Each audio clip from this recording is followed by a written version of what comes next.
बिस्मिल्लाहिर्रहमानिर्रहीम। अस्सलाम वालेकुम। पाकिस्तान टुडे के साथ मैं हूं मंसूर आजम काजी। नाज़रीन, आज सुप्रीम कोर्ट ने NA-75 डस्का की रीपोलिंग और वहां पर अब दोबारा पोल 10 अप्रैल को होंगे।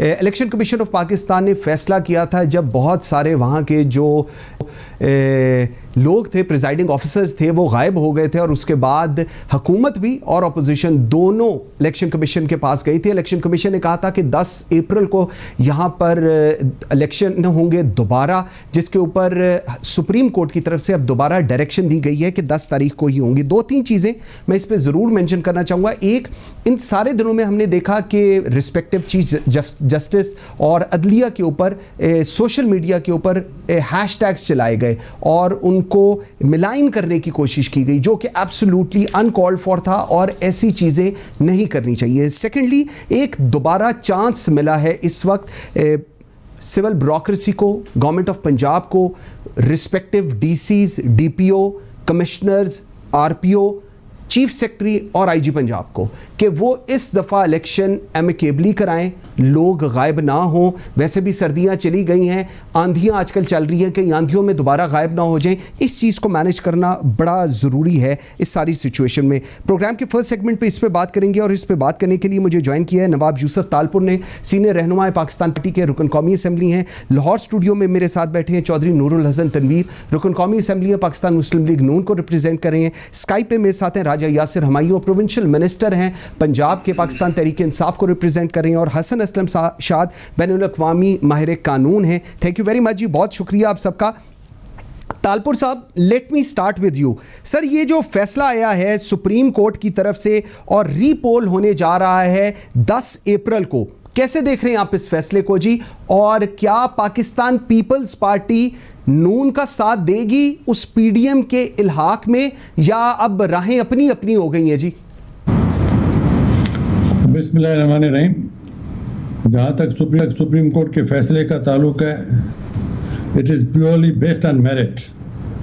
और मैं समझता हूँ कि सुप्रीम कोर्ट ने पहले तो इलेक्शन ही सस्पेंड कर दी थी और कहा था डेट भी जो वो 10 नहीं अप्रैल बाद में रखेंगे, लेकिन जब सारा केस उन्होंने थोड़ा सुना तो उसके बाद उसी नतीजे पे पहुंचे कि भाई इलेक्शन कमीशन ने जो फैसला किया था वो सही था, दुरुस्त था।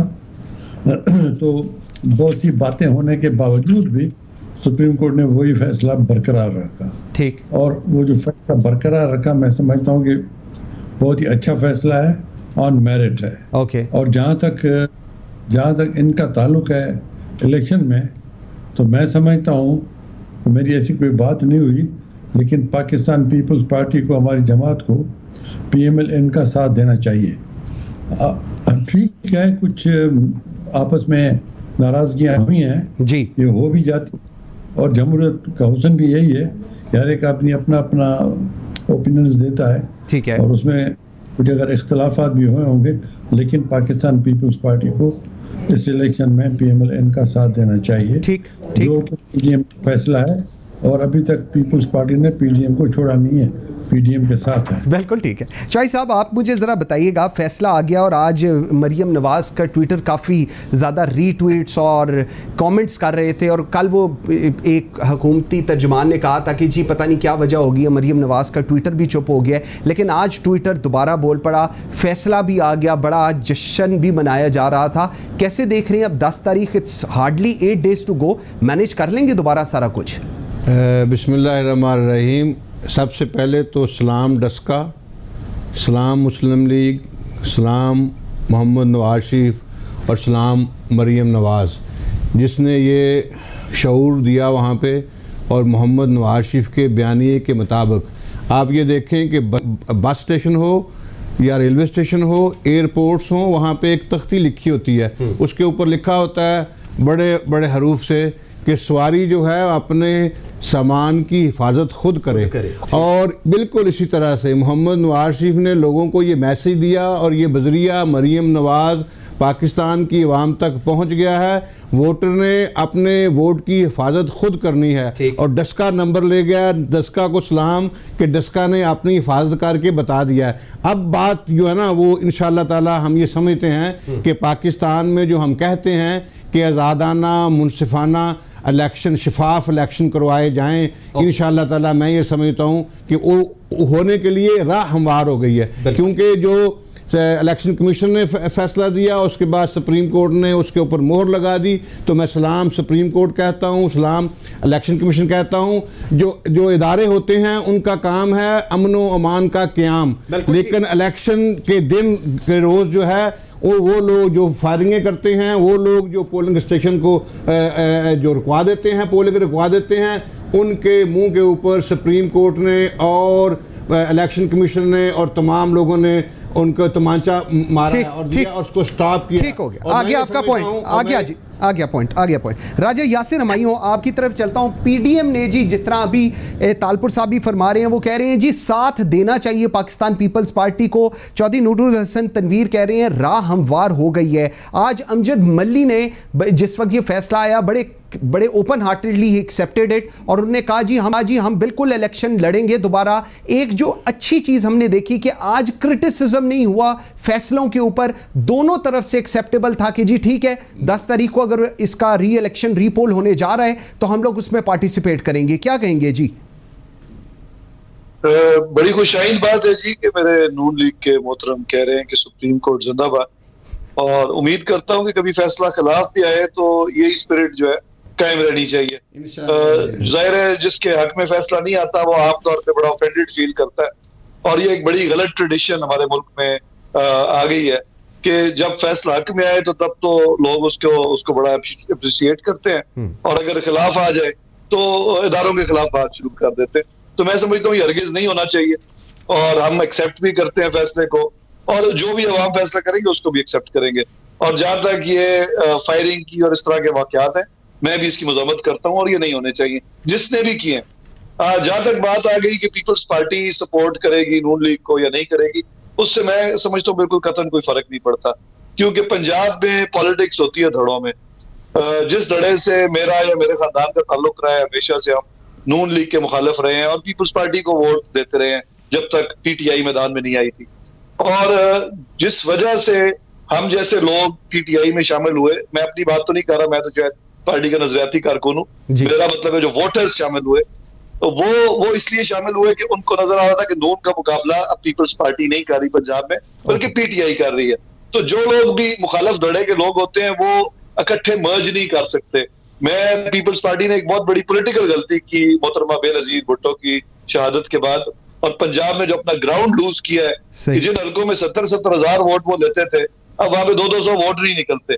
उसकी ये वजह नहीं कि वोट कहीं उड़ गए हैं, ये क्योंकि वोट मुखालिफ धड़े के थे तो वो पीटीआई को पड़ रहे हैं। बिल्कुल ठीक। और पीपल्स पार्टी ने अगर तो ये फैसला कर लिया है कि वो सिंध तक महदूद रह के कौमी पार्टी की जगह सिंधी पार्टी बनना चाहते हैं, तो फिर तो ठीक है।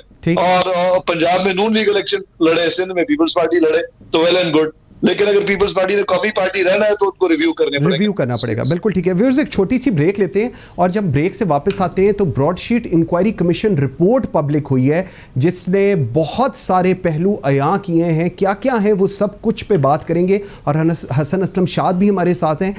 एक ब्रेक के बाद मेरे साथ रहिएगा।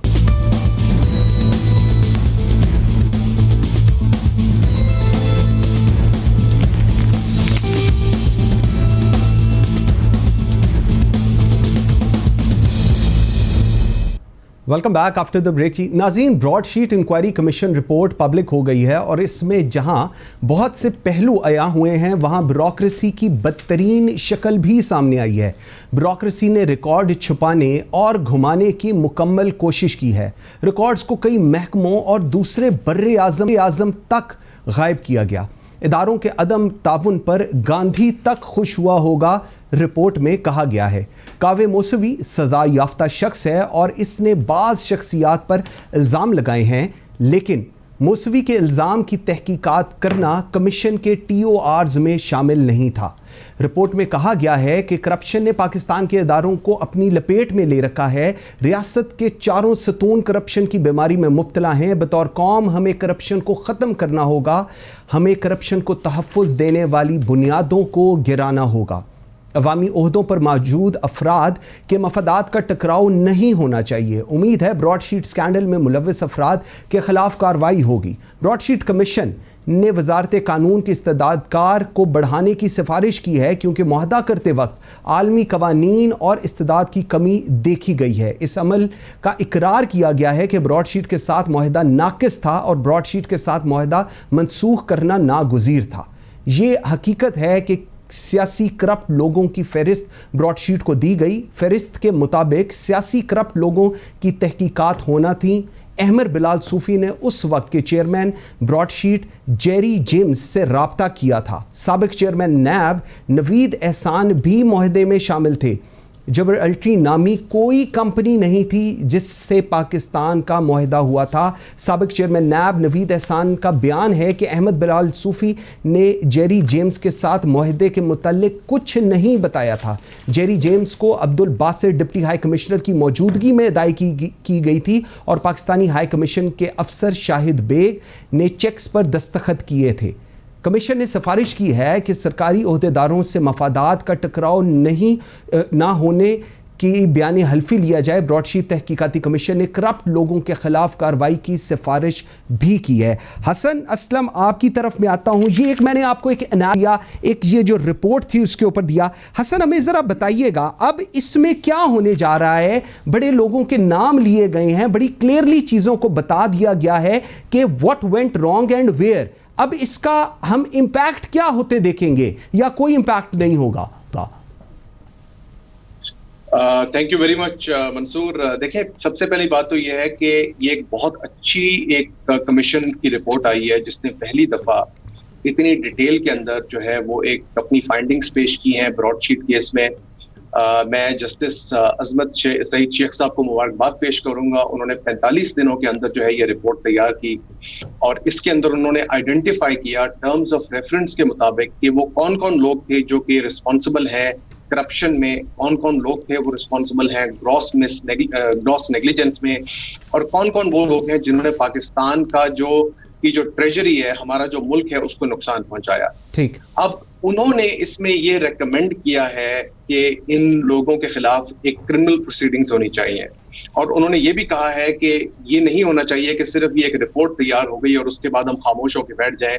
इसकी डेप्थ में जाना चाहिए। और मैंने ये जो रिपोर्ट पढ़ी है, इससे जो मुझे पता लगता है वो यही है कि उन्होंने 45 दिनों के अंदर जो कुछ हो सकता था उन्होंने किया, लेकिन ये जो आइडेंटिफाई की हैं इन्होंने प्रॉब्लम्स पाकिस्तान के निजाम के बारे में, इसकी तय तक पहुंचने के लिए हमें अभी और काम करना पड़ेगा। क्योंकि आप अगर रिपोर्ट को पढ़े मंसूर, तो इसमें आपके जो बड़े बड़े इंटरनेशनल लॉ के एक्सपर्ट्स थे जिनके ऊपर आपकी स्टेट रिलाई करती रही है अपने इंटरनेशनल कॉन्ट्रैक्ट्स के लिए, एब्सोल्युटली। उसके अलावा आपके जो ब्यूरोक्रेट्स हैं, जो आपके सारा जो सिस्टम है, ये लिटरली अब जो है ये बहुत ईटन सिस्टम हो गया है। ये इतना करप्ट हो गया है, इतना गंदा हो गया है कि अब इससे जान छुड़ानी हमारे लिए बहुत जरूरी हो गई है।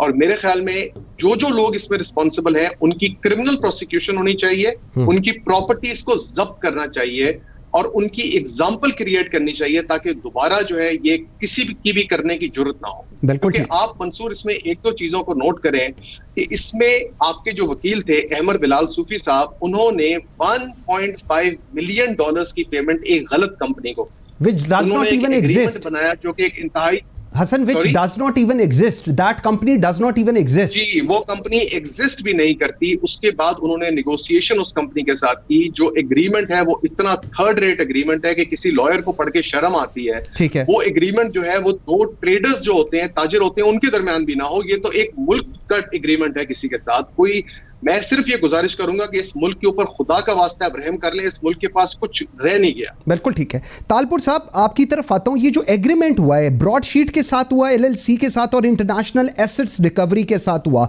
इन दोनों में जो बंदे डील कर रहे थे वो एक ही थे। मतलब दोनों कंपनीज की डीलिंग जो पर्सन्स थे वो एक ही थे।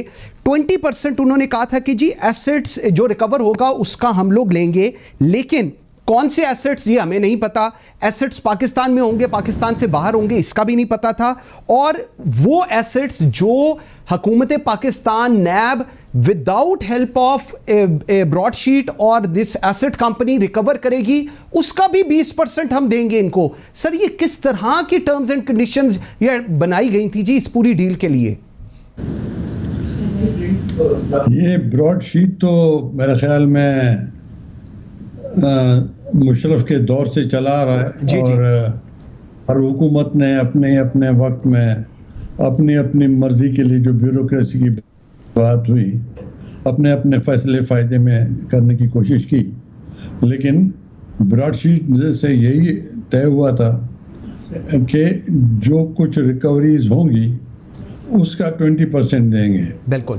लेकिन किसी कंपनी को 1.5 बिलियन डॉलर्स भी दिए गए, पता नहीं वो कंपनी एग्जिस्ट भी करती है नहीं करती, इनको तो उनमें से शायद कुछ मिला भी नहीं। ये एक ऐसी किस्म की चीज़ है जिसमें मैं समझता हूँ कि इसके डेप्थ में जाना चाहिए, और मैं बिल्कुल इसके साथ मुत्तफिक हूँ कि इसकी इंक्वायरी होनी चाहिए और फेयर एंड फ्री इंक्वायरी होनी चाहिए, जो मेरी नज़र में पॉसिबल सिर्फ तभी होगी कि ये ब्रॉडशीट की जो इंक्वायरी है वो आप सुप्रीम कोर्ट के किसी जज से करवाएं। हाँ। कि कहाँ पर उन्होंने फेवर्स दिए हैं, कहाँ पर उन लोगों ने बात दुरुस्त की है, और उसके ऊपर no matter who there is and who is, तो उसके ऊपर बिल्कुल एक्शंस होने चाहिए, ताकि इस किस्म की चीज़ को छोड़ना नहीं चाहिए किसी भी सूरत में। बिल्कुल सही। चॉइस साहब, दो चीज़ें मुझे अभी भी याद है। ये कौवे मौसवी के ऊपर एक बहुत बड़ा क्योस बनाया हुआ था कि जी ये बंदा आ गया, इसके एक्सक्लूसिव इंटरव्यूज़ हो रहे थे, बड़ा कुछ हो रहा था। इस रिपोर्ट में तो बड़ा क्लियरली उन्होंने कहा है कि कौवे मौसवी सज़ा याफ्ता शख्स है और इसने बाज़ शख्सियात पर इल्ज़ाम लगाए हैं, लेकिन मौसवी के इल्ज़ामात की तहकीकात करना कमीशन के TORs में शामिल नहीं है। उन्होंने बिल्कुल जो मौसवी की सिचुएशन है, जो उसके हैं, उसके ऊपर जो इल्ज़ामात हैं वो सारे करके उनको साइडलाइन कर दिया कि जी ये जो बंदा था, इसका जो ये क्लेम कर रहा है, it's not happening like that. क्या कहेंगे इस पे? बिल्कुल सही फरमा रहे हैं आप। दरअसल होता ये है कि ये किसी की ख्वाहिश के ऊपर, किसी की फरमाइश के ऊपर ये मुकदमात बनाए जाते हैं। मुकदमात पहले कायम किए जाते हैं, लोगों की जो हैं वो इज्जतें तार तार पहले की जाती हैं, उसके ख़िलाफ़ मुहिम पहले चलाई जाती है, उसके बाद बहतान जो लगा के जो बनाए जाते हैं, जो तहकीकात के बगैर होते हैं, जब इस किस्म के आप केसेस बनाएंगे तो उसमें फिर अदारे भी बदनाम होते हैं, उसमें फिर वो ऑफिसर्स जो होते हैं उनके ऊपर प्रेशर होता है कि कुछ ना कुछ उन्होंने आपको करके देना है, सच झूठ, और फिर साबित होता रहे, बंदा जो है वो जलील होता रहे। लेकिन इस वक्त जो है इस मुकदमे के बाद मैं समझता हूँ कि अगर हमने कुछ पेमेंट किया पाकिस्तान ने और इसके बाद अगर ये रुक जाए और आइंदा जो है बग़ैर तहकीक के कोई अफिसर, कोई इदारा जो है वो मुकदमा ना बनाए और ये चीज़ें रुक जाएं इल्ज़ामात और बहतानात की बुनियाद के ऊपर, जब तक कि वो उसकी पहले आप तहकीक करें, पहले तहकीक करने के बाद जब ये आप साबित कर लें कि ये फ़लाँ शख्स जो है ये इसमें मुजरम है, तब आप उसको लेके आएँ। और मैं यहाँ पे एक बात कहूँगा कि बड़ी ज़बरदस्त है, इसमें लिखा हुआ है कि it is observe that drafting of agreement between NAB and Broadsheet was hijacked by the Farooq Adim Khan, who misled the NAB chairman Lieutenant Sayyid Muhammad Amjad, saying that the approval of the draft has been taken from relevant ministries. ये क्या बात, एक minute, ये क्या बात हुई जनाब कि एक मैं ये समझता हूँ कि इसमें सब लोग जो हैं, कोई बंदा मिसलीड नहीं कर सकता। ये लोग शामिल होते हैं, ये क्या करते हैं कि ये जो केसेस, ये सबक सिखाने के लिए केसेस बनाए जाते हैं, और ये केसेस जो है ये बंद होने चाहिए। नैब जो है वो इत्साफ करे, सबका बराबर करे, अक्रॉस द बोर्ड करे। एक छोटी सी मुझे ब्रेक का कहा जा रहा है, हम ब्रेक आते हैं तो यही मुद्दा जो है राजा यासिर हमायूं के पास लेकर जाते हैं, क्योंकि वजारत कानून के ऊपर भी क्वेश्चन मार्क्स उठाए गए हैं इस रिपोर्ट में। मेरे साथ रहिएगा।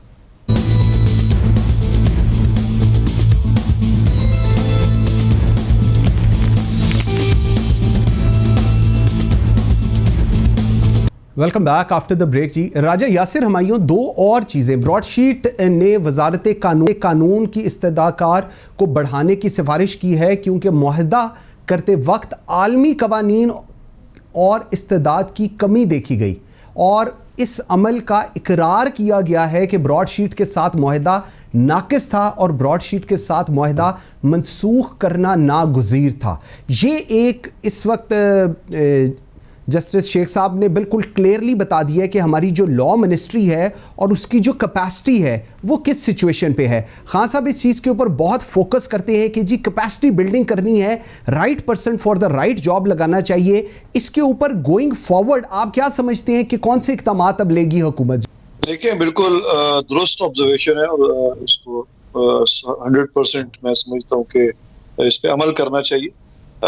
कैपेसिटी का इशू तो लॉ मिनिस्ट्री में नहीं, हर मिनिस्ट्री में है, गवर्नमेंट में है, और ना सिर्फ इस गवर्नमेंट में, बड़े हमेशा से रहा है यहाँ पे। और ये जो लॉ के प्रॉब्लम्स हैं, इंटरनेशनल इश्यूज को हम सही तरह टैकल नहीं कर सकते।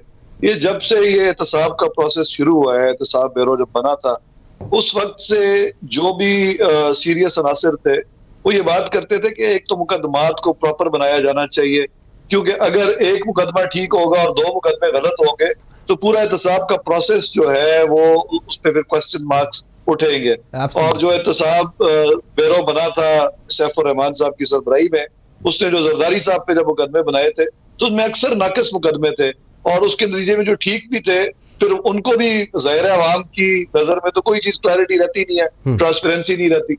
और यही कंटिन्यू किया अनफॉर्चुनेटली मुशर्रफ एरा में भी। ये जो सारे प्रॉब्लम नजर आ रहे हैं ये इस वजह से है कि मुकदमे एक तो प्रॉपर बनाए नहीं गए, उनको अगर इंटरनेशनल किसी एजेंसी को इन्वॉल्व किया गया तो उनके साथ मुआहदे प्रॉपर नहीं लिखे गए, और ऑब्वियसली इसमें जरूरत है इम्प्रूवमेंट की।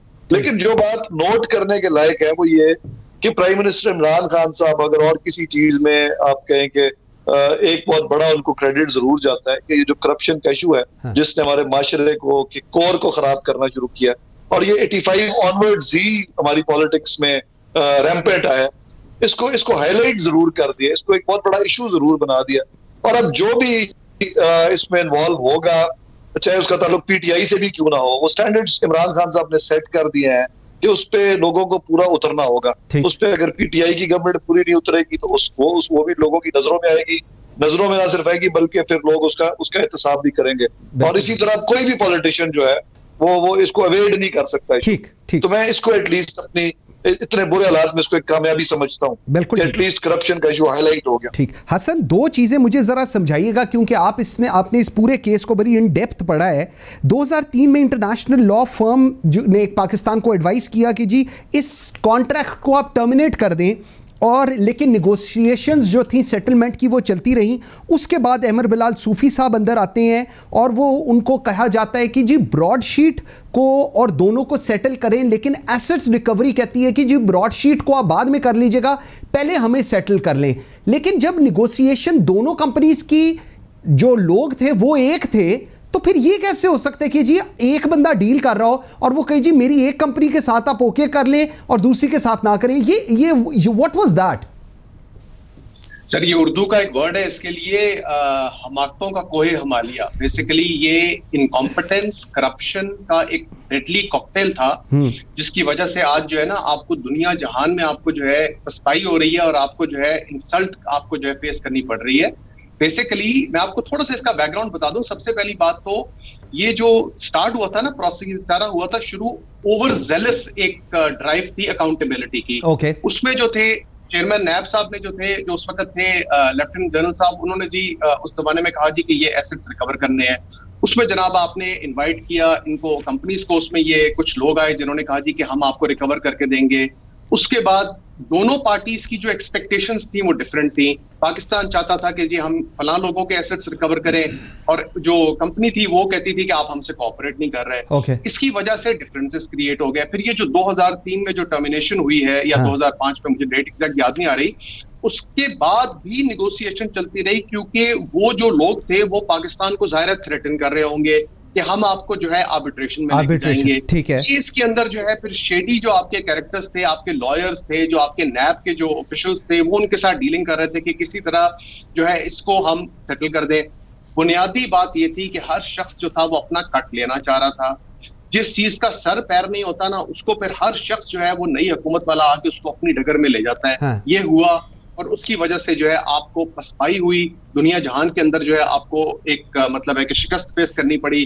और अनफॉर्चुनेटली ये जो सारी चीजें हैं ये होती जा रही हैं, रिपीट होती जा रही हैं, और इनको अब रोकना बहुत जरूरी हो गया है, क्योंकि लिटरली अल्लाह माफ करे हमारा मुल्क का दिवालिया निकल गया मंसूर। ये रेकोडिक केस है, ये ब्रॉडशीट केस है, इस तरह की इंटरनेशनल आर्बिट्रेशंस है, थोड़ा बहुत मैंने पढ़ा है इनके बारे में, इनसे बहुत हमें जो है वो एक एम्बैरेसमेंट होती है। ठीक, तालपुर साहब, दो चीजें मुझे जरा पहले एक आप समझा दीजिएगा, एक मैं आगे पूछूंगा।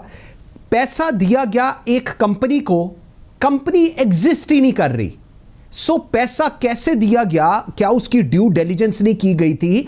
आप एक मुल्क किसी और के साथ डीलिंग कर रहा है, इट्स नॉट लाइक कि आपने किसी राह चलते बंदे को अल्लाह वास्ते को पैसे देने हैं। Sir, how it is possible कि एक कंपनी एग्जिस्ट नहीं कर रही और आप उसको पैसे दे रहे हैं और पेमेंट हो रही है और उसके बाद ये सारा कुछ चल रहा है? कैसे ये पॉसिबल हो सकता है? मेरी तो समझ में अभी तक नहीं आई ये चीज कि हाउ इट्स पॉसिबल। नहीं, बिल्कुल सही कह रहे हैं आप। मतलब है कि आपको नहीं, किसी को ये चीज समझ में नहीं आ रही, न आएगी, कि जिस कंपनी का नाम नहीं हो, पता नहीं हो, उसको ये पैसे जाएं। 1.5 बिलियन डॉलर्स कोई छोटा अमाउंट तो नहीं है, बिल्कुल इतने पैसे जाएं और उसके बाद पता भी हो कि वे गए हैं, कब गए हैं, कैसे गए हैं, उसके ऊपर मतलब है गहरे खामोश हो, ये भी अच्छा बात मुनासिब नहीं। ये भी आपने आज इस प्रोग्राम में ये चीज़ें उठाई हैं, मैं समझता हूँ कि आपने बहुत बड़ी बात की है। लेकिन बात इस बात की कि आए दिन हमारे दोस्त पीटीआई वाले आके कटका करते हैं पिछली हुकूमतों के ऊपर कि वो चोर थे, वो ऐसे थे, वो ऐसे थे। खुदा के वास्ते तुम तो अपना हाल देखो।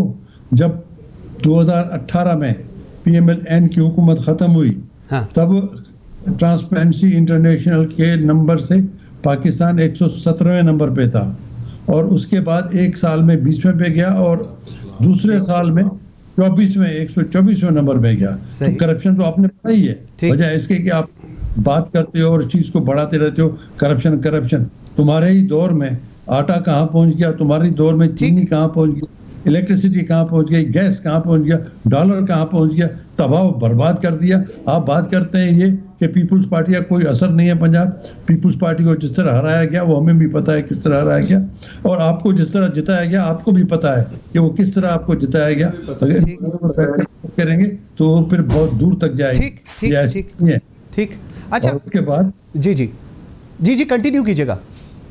नहीं, उसके बाद आपने देखा कि आज कहीं भी ये जाएं तो इनके जो MNA वो जो है, जब अपने हलकों में जाते हैं तो उनके हलकों में उन्हीं के लोग उनके साथ क्या आशर करते हैं। जो सूरत अब आ गई है महंगाई की, तो अल्लाह पनाह दे, लोगों को पहले भी 3 वक्त की रोटी नहीं मिलती थी, लेकिन 2 वक्त की रोटी मिल जाती थी। हाँ। अब वो भी मुश्किल हो गया है। ठीक, अच्छा चॉइस साहब, जी सर, मैं थोड़ा आगे चलता हूँ जी। चॉइस साहब, मुझे एक और चीज़ बताएं। साबिक चेयरमैन नैब नवीद एहसान का बयान है कि अहमद बिलाल सूफी ने जेरी जेम्स के साथ मुआहदे के मुताल्लिक कुछ नहीं बताया। एक नंबर 2, वो कह रही है जेरी जेम्स को अब्दुल बासित जो डिप्टी हाई कमिश्नर थे उनकी मौजूदगी में अदायगी की गई, और पाकिस्तानी हाई कमीशन के अफसर शाहिद बेग ने चेक्स पर दस्तखत किए। सर, हाई कमीशन को जो एडवाइस आती है पाकिस्तान से, इस्लामाबाद से, फॉरेन ऑफिस से, उसने तो वही करना है। ये अब्दुल बासित और इन लोगों के नाम ले करके जी उनकी मौजूदगी में चेक दिए गए एंड ऑल दैट, इससे क्या अखज़ करने की कोशिश हो रही है?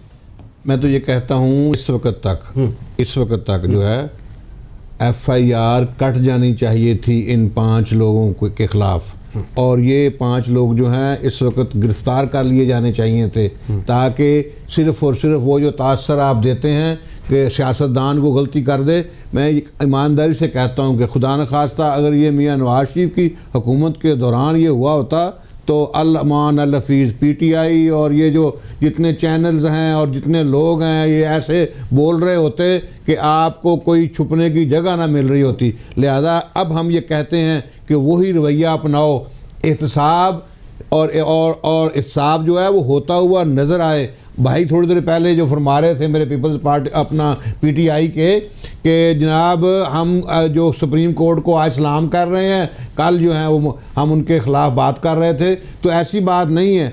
बात यह है कि आज तक मुस्लिम लीग ने सब कुछ माना है। मानना बात, हुक्म की तामील करना और बात है।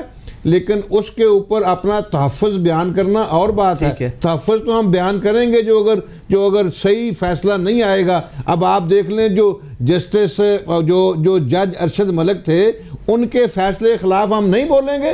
मियां नवाज शरीफ जो है वो सुप्रीम कोर्ट के पास इसलिए गए थे कि उनके ऊपर इल्ज़ाम ये था कि आपने मनी लॉन्ड्रिंग की है, आप उनको सजा दे रहे हैं अकामे की बुनियाद के ऊपर। तो क्या इसके ऊपर नाहल जो किया अकामे की बुनियाद के ऊपर, क्या हम इसके ऊपर बात नहीं करेंगे? मुझे जरा इस पे जवाब माना तो गया, उन्होंने हुकूमत छोड़ दी, लेकिन वो गलत हुआ, जुल्म हुआ। ये बिल्कुल ऐसे ही हुआ जैसे जुल्फकार अली भुट्टो को फांसी की सजा दी गई और उसके बाद आप ये देख लें कि उस वक्त मौलवी मुश्ताक ने माना, जस्टिस नसीम अहमद शाह ने माना कि फैसला गलत हुआ था। अच्छा राजा साहब, मुझे मानना और बात है और मुझे क्लोजिंग कमेंट दीजिएगा जी। 30 सेकंड्स हैं, क्या हुकूमत अब इस पे करने जा रही है? 30 सेकंड्स में बताइएगा जी क्या करने जा रही है? FIR दर्ज करें इनके खिलाफ, इनको गिरफ्तार करें, हथकड़ियां लगाएं। राज साहब देखिए जी, अगर ये इंक्वायरी की रिपोर्ट हमने ओपन की है तो ऑब्वियसली जो भी सख्त से सख्त इस पे अमल किया जा सके वो हम करेंगे। और ये जो नवाब साहब ने बात की, मुझे बड़ा अफसोस हुआ, बड़े खानदानी लोग हैं, तुम करके गुफ्तगू करना कतन इस प्रोग्राम की कोई इसका स्टाइल नहीं रहा। और जो इलेक्शन 2013 में भी पीपल्स पार्टी ने जो किया था और 18 में किया, तो वो 13 में किसने फिर धांधली कर दी थी। वोट तो ग्रेजुअली इवेपोरेट किए हैं, तो ये तो पता होना चाहिए। तो काइंडली गुफ्तगू करते हुए जो डेकोरम है उसका ख्याल रखना बड़ा जरूरी है और अपने लहजे से बंदा अपने आप को खानदानी समझे। देखो Hasan closing comment, due diligence नहीं हुई, कंपनी स्टेटस अननोन था, क्लोजिंग कमेंट क्या करेंगे जी?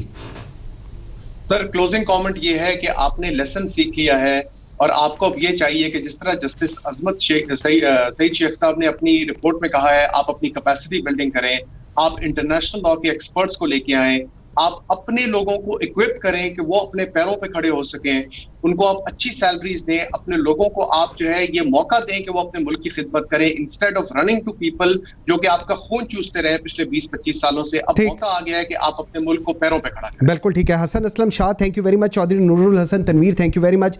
Raja Yasir Humayun, thank you very much. Nawab Yusuf Talpur साहब, बहुत शुक्रिया आपका, वेरी ग्रेटफुल। व्यूअर्स, इंसानियत के साथ बात करना, इंसानियत क्या है, इंसानियत हम क्या समझ रहे हैं, इंसानियत को, लोगों की इज़्ज़त क्या होती है, इसकी मैं आपको एक मिसाल देने जा रहा हूँ 2 वीडियोस के अंदर, और उसके बाद मैं इस पे एक आपको बताऊँगा क्या हुआ है और क्या होने जा रहा है और इश्यूज़ कहाँ पर हैं। ज़रा ये देखिएगा। साहब जी मेरा कोई नहीं दे, साहब जी मेरा कोई नहीं दे। चलो आ जाओ, आ जाओ। सर डराया किसी ने नहीं, बात की, इधर आ जाओ, चलो आप आ जाओ भाई। ये बात नहीं है, आप निकले कैसे? हम जर्नलिस्ट हैं।